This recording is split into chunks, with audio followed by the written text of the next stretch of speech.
আজকের recipe homemade pasta.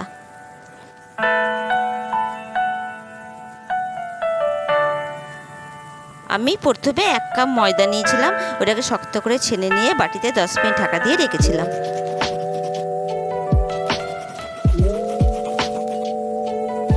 দশ minute পর ময়দাটা দুটো আমি রুটির মতো বেলে নেব, দিয়ে তারপর ওটা পিস পিস করে কেটে চৌকো চৌকো তার মধ্যে কেটে নেব, তারপরে পাস্তার আকার দেব।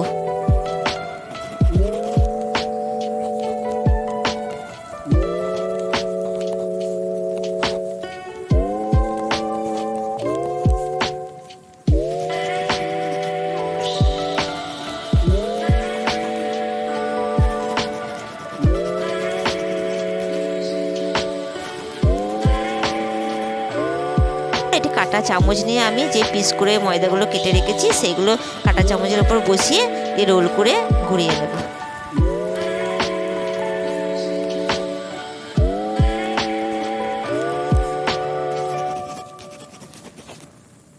পর এটি ফ্রাই প্যান নিয়েছি, তার মধ্যে 3 কাপ জল দিয়েছি, তার মধ্যে আমি 1 চামচ নুন আর সামান্য একটু খাবার সোডা দিয়ে পাস্তাগুলো সেদ্ধ করব 10 মিনিট ধরে।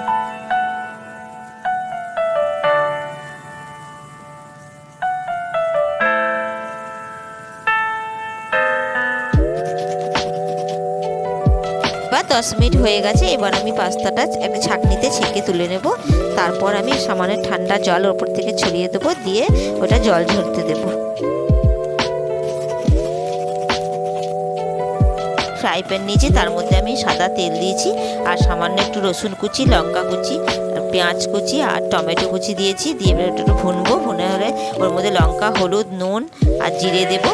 তারপর ভুনতে ভুনতে ওর মধ্যেই ছোটো ছোটো করে কুচি কুচি করে চিকেন কেটে রেখেছিলাম, ওইটা দিয়ে সব কিছু ভুনে মশলা দিয়ে আমি 10 মিনিট জল দিয়ে ঢাকা দিয়ে রাখবো।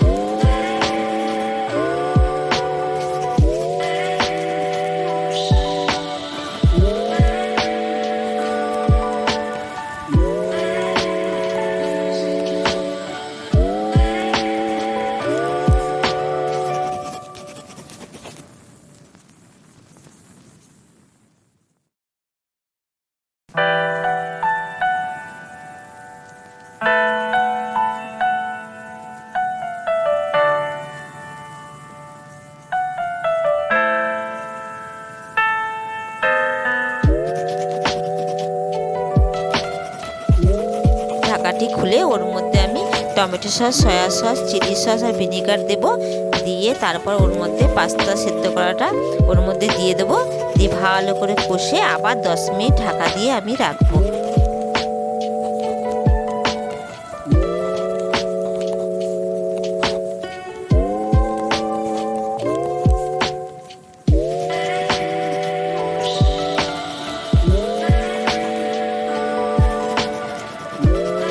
মিনিট পর ঢাকাটি খুলে প্লেটে সার্ভ করব।